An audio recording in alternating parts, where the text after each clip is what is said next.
Hey guys, I'm back and we're going to do a video on something very interesting. Now, in some of the other videos that I created, I talk about cancer living on sugar, right?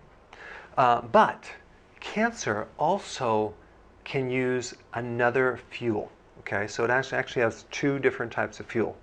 So if we actually understand the nature of cancer and the difference between a normal cell and a cancerous cell, we can actually gain insights on how to control cancer and eliminate it, okay? So let's just take it from the beginning. What triggers cancer? Well, you have radiation, chemicals, stress, and there's a wide range of things that can actually initiate cancer. But what happens is these things trigger damage in the mitochondria. So the first trigger in the chain of events is damage to the mitochondria. What is the mitochondria? It's an energy factory that basically produces all your energy in your body. What happens next is that the body then, in its attempts to survive, adapts the metabolism. The entire metabolic system is adapted in a cancer cell, going from a normal metabolism to something that's more primitive. And it's a compensatory type thing where the body's compensating from the damage, and it's called fermentation. Basically, you ferment sugar. So you're breaking down sugar as a fuel and without oxygen. Now there might be oxygen there, but cancer cells don't use oxygen. So we have fermentation of sugar and an amino acid called glutamine. So cancer can live on glucose or glutamine. Cancer and tumors cannot live on ketones, okay? This is why the ketogenic diet is very, very important to stop fueling this cancer. So we want to cut the sugar down and feed the body ketones, because normal cells can live on ketones, but cancer and tumor cells cannot. But we also have to confront glutamine. So you might think, wow, I'm just going to avoid glutamine in the diet and I'll be fine, right? Well, the problem is glutamine is so widespread in your diet, it's almost impossible to get rid of it. It's in meats, it's in eggs, it's in fish, it's in vegetables, it's in nuts, it's in seeds.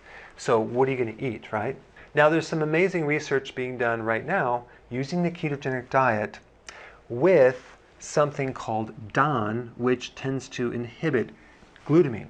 Okay, so it's a chemical that you can consume that will block this right here. But there's some side effects. But it sounds promising. So it's just, the research is just beginning right now. And you're going to be seeing a lot more of this in the coming years.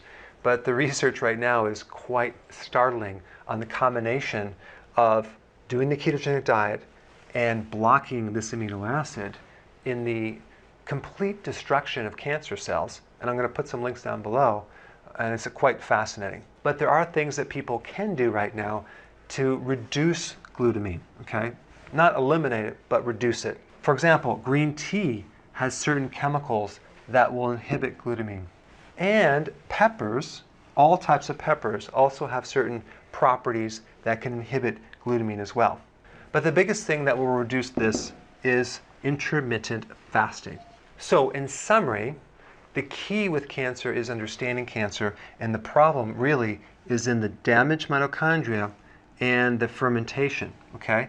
And the fuel sources, and then dealing with these fuel sources. Because the problem right now is in the last 40 years, there's been billions and billions of dollars spent on cancer research with very little progress, if any at all.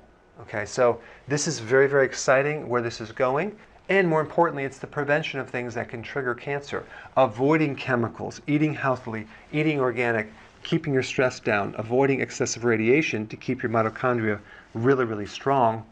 Combining with a healthy ketogenic plan, okay, consuming a lot of leafy greens and cruciferous vegetables that can actually protect the mitochondria, very, very important.